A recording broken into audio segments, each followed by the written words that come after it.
तो यार फाइनली जेजेके का चैप्टर 262 का पार्ट 2 आ चुका है इतने टाइम बाद एंड यूटा मरने वाला है। अब ऐसा क्यों बोल रहा हूँ मैं, क्या हुआ है इस चैप्टर में और क्या रीजन है मेरे ऐसा बोलने के, कैसे सुकुना भारी पड़ रहा है यूटा पे, ये सारी चीजें जानेंगे आज इस वीडियो में। So if you interested keep watching.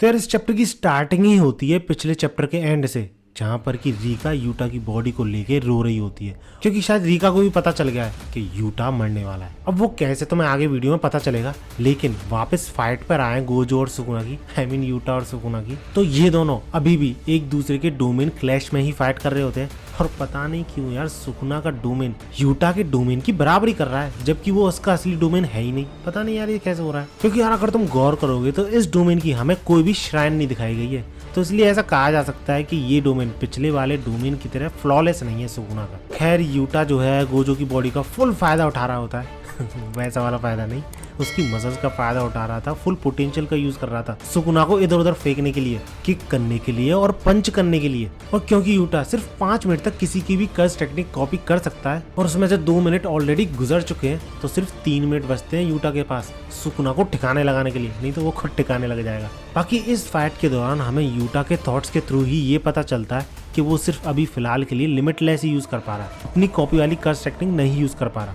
क्योंकि अगर तुम्हें याद हो सुकुना और यूटा की पहली फाइट से, तो यूटा सिर्फ एक बार में 2 ही कर्स टेक्निक कॉपी कर सकता है। तो इस पॉइंट ऑफ टाइम पे केंजाकू की कर्स टेक्निक कॉपी कर रखी है उसने और एक गोजो की भी यूज कर रहा है लिमिटलेस। लेकिन स्टिल यूटा इतनी कॉन्फिडेंटली इसलिए लड़ पा रहा है क्योंकि उसके पास भी एक एडवांटेज है कि सुकुना अपने वर्ल्ड कटिंग स्लैश का यूज नहीं कर सकता। क्योंकि तुमने जितनी बार भी देखा है सुकुना हमेशा किसी न किसी तरीके के साइंस का यूज करता है वर्ल्ड कटिंग स्लैश को यूज करने के लिए, लेकिन इस वक्त सुकुना के लेफ्ट आर्म्स जो हैं दोनों के दोनों बिल्कुल डिस्ट्रॉय हो चुके हैं, उनका बिल्कुल भी यूज नहीं कर पा रहा है वो, ना तो फाइट में ना ही हैंड साइंस के लिए। जिस वजह से यूटा के अकॉर्डिंग सुकुना के पास सिर्फ एक ही तरीका है गोजो की इन्फिनिटी यानी उसकी इन्फिनिटी को बाईपास करने का, और वो है डोमेन एम्प्लीफिकेशन। लेकिन जैसे कि मैंने ये चीज स्पॉइलर वाली वीडियो में भी बोली थी अपने सेकंड चैनल पे जो डाली थी कि अपना किंग ऑफ कर्सेस हमेशा बाइंडिंग वोर्स का यूज करके चालाकी से अपने अपोनेंट को ढेर कर ही देता है, जैसे उसने गोजो के अगेंस्ट में किया था। बिना हैंड साइंस यूज किए उसने वर्ल्ड कटिंग स्लैश का यूज किया था और ऐसा वो बाइंडिंग वो की हेल्प से ही कर पाया था, और अब जो डोमेन यूज कर रहा है वो भी बाइंडिंग वो की हेल्प से यूज कर पा रहा है। एंड शायद इस चीज पे यूटा का ध्यान नहीं गया। खैर जब इन दोनों की फाइट चल रही थी तो यूटा ज्यादा डैमेज पहुंचा नहीं पा रहा था सुकुना को, उस पर अटैक ही नहीं कर पा रहा था ढंग से हैंड टू हैंड कॉम्बैट में। और इसके पीछे का रीजन वो ये बताता है कि गोजो सेंसे के हाथ पैर काफी ज्यादा लंबे हैं, जिस वजह से उसे ट्रेनिंग में भी दिक्कत आई थी और अभी भी दिक्कत आ रही है डॉज करने में, टैकल करने में, काउंटर अटैक करने में, इन सारी चीजों में। जिस वजह से तुम देख भी सकते हो कि सुकुना के छोटे मोटे पंचेज या फिर किक से भी बचने में यूटा को दिक्कत हो रही है। सिर्फ हैंड टू हैंड कॉम्बैट नहीं, लिमिटलेस का भी यूज करना विद 6 साइज काफी यार डिफिकल्ट है, जबकि यूटा ये सोच रहा था कि बिना 6 साइज के वो यूज कर सकता है।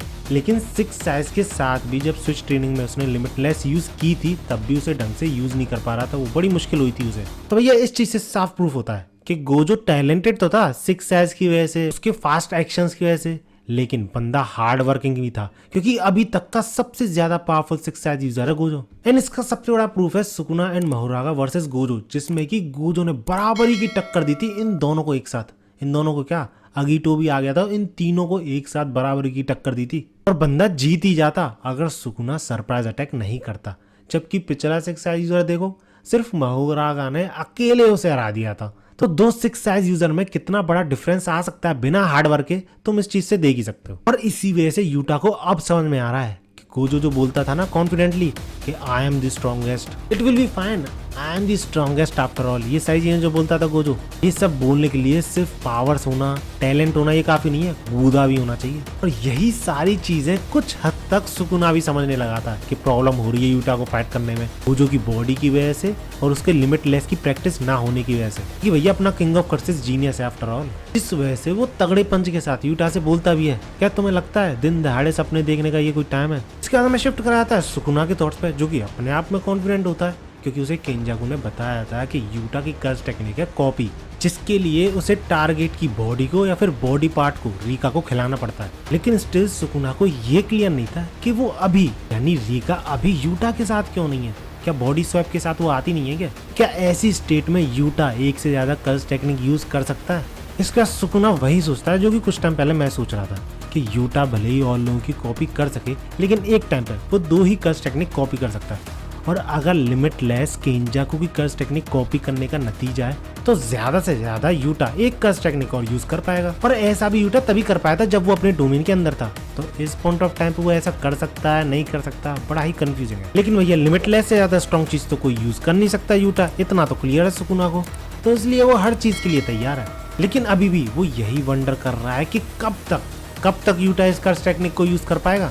एक बार जब वो केंजाकू की कर्स टेक्निक यूज नहीं कर पाएगा, मतलब टाइम खत्म हो जाएगा, तब क्या होगा उसके साथ? मर जाएगा या फिर अटका रह जाएगा? यही सारी चीजें सोच रहा है सुकुना, जो कि हम सब लोग सोच रहे हैं। लेकिन तभी सुकुना के माइंड में आता है कि क्या भरोसा यूटा अपने आप को सैक्रिफाइस करने के लिए आया हो। और अगर ऐसा है तो यूटा का अगला मूव एक ही हो सकता है, वो है गोजो का सबसे स्ट्रॉन्ग अटैक, जिससे कि सुकुना मरते मरते बचा था। इसके बाद हमें यूटा और गोजो के ट्रेनिंग टाइम की ग्लिम्स दिखाई जाती है, जहाँ पर कि गोजो यूटा से बोल रहा होता है, your curse energy is all over the place यूटा, उसे ढंग से और इफिशिएंटली यूज करो। जिस पे यूटा के दोस्त गुस्सा करने लग जाते हैं, तुम ऐसे क्यों बोल रहे हो, वो इतनी मेहनत कर रहा है, थक चुका है बेचारा। और ये ऐसे ही वन ऑफ द मेमोरीज है जो कि यूटा को दिखाई दे रही है, क्योंकि केंजाकू की कर्स टेक्निक कुछ ऐसी वर्क करती है। जब बंदा एक बॉडी से दूसरी बॉडी में स्विच करता है तो जिसमें स्विच करा है उसकी मेमोरीज धीरे धीरे ही बंदे में आ पाती हैं। और क्योंकि यूटा तुरंत ही बॉडी एक्सचेंज करने के बाद फाइट में कूद पड़ा है, तो उसे फाइट के दौरान ही ये मेमोरीज दिखाई दे रही हैं। जिस वजह से पहले तो यूटा उस हॉलो पर्पल का यूज नहीं कर सकता था, क्योंकि उसे चेंस भी नहीं पता थी ना, लेकिन अब वो ऐसा कर पाएगा। और पता नहीं क्यों ये शायद छोटा सा हिंट है कि फाइट खत्म होने के बाद यूटा गोजो की बॉडी में अटक जाएगा। और शायद पता नहीं, मैं ज्यादा ही सोच रहा हूँ। तुम लोगों को क्या लगता है? लेट मी नो इन कमेंट्स। क्या रिजल्ट होगा 5 मिनट बाद? खैर, इसके बाद हम देखते हैं कि सुकुना यूटा को तुरंत ही रोक देता है, क्योंकि उसे पता है कि उस अटैक का रिजल्ट क्या होने वाला है। लेकिन यार ऑब्वियसली यूटा को अंदाजा था कि जब वो ऐसा अटैक यूज करेगा तो सुकुना ऐसा करने नहीं देगा और उससे डिफिकल्टी आएगी, इसलिए वो पहले से तैयार था ऐसी सिचुएशन के लिए। बंदे ने एक टेप रिकॉर्डर पहले से ही अपने डोमेन में रख रखा था, और उस टेप रिकॉर्डर में छोटी सी रिकॉर्डिंग थी जो कि थी डोंट मूव। और ये डोंट मूव किसकी रिकॉर्डिंग थी पता है? इनुमाकी की, जो कि शिबुया इंसिडेंट के बाद से सिर्फ गिनती के 3-4 पैनल्स में दिखा है। और भाई साहब, इस मूव से सुकुना कितना ज्यादा शॉक होता है तुम देख ही सकते हो। और वहीं इनुमाकी बंदा खून की उल्टियां कर जाता है, क्योंकि किंग ऑफ कर्सेस को रोकना कोई मजाक थोड़ी है। और जब तक सुकुना ऐसा ही शौक में था, यूटा चैंट्स कंप्लीट करता है और हॉलो पर्पल टेक्निक को लैंड करने को तैयार हो जाता है। अब ये सारी चीजें देख के तुम्हें लग रहा होगा सब कुछ यूटा के फेवर में, लेकिन नहीं, क्योंकि तुम गौर से देखो इस हॉलो पर्पल को, ये दोनों सर्कल एक दूसरे पे ओवरलैप नहीं कर रहे हैं। इसका मतलब रेड और ब्लू ढंग से कंबाइन ही नहीं हुए। और जैसा कि तुमने गोजो की बात देखी थी अभी फ्लैशबैक में, वो बता रहा था कि यूटा अपनी कर्स एनर्जी को इफिशिएंटली यूज ही नहीं कर पाता, उसे मैनिपुलेट ही नहीं कर पा रहा ढंग से। इनफैक्ट यूटा ने खुद माना यार इसी चैप्टर में कि लिमिटलेस जो है वो काफी ज्यादा सेंसिटिव टेक्निक है, यानी थोड़ा सा भी इधर उधर हुआ कोई भी चीज तो वर्क नहीं करेगी। और शायद इस पॉइंट ऑफ टाइम पे यही होने वाला है, यूटा का ये अटैक काम नहीं करेगा। हाँ, थोड़ा बहुत डैमेज तो पहुंचाएगा सुकुना को, लेकिन उस हद तक अफेक्ट नहीं कर पाएगा जैसा कि गोजो के हॉलो पर्पल ने किया था। और ऐसे ही मौके का तो सुकुना इंतजार करता है, तो इसी मौके का फायदा उठा के काउंटर अटैक में शायद यूटा का खेल खत्म कर देगा। पर्सनली मुझे तो ऐसे लगता है, बाकी तुम लोगों को क्या लगता है? Let me know in comments. And video यहीं तक थी। वीडियो अच्छी लगी तो लाइक जरूर करना, ऐसी वीडियोस के लिए मेरे चैनल को सब्सक्राइब जरूर कर लेना। मिलते हैं अगली वीडियो में।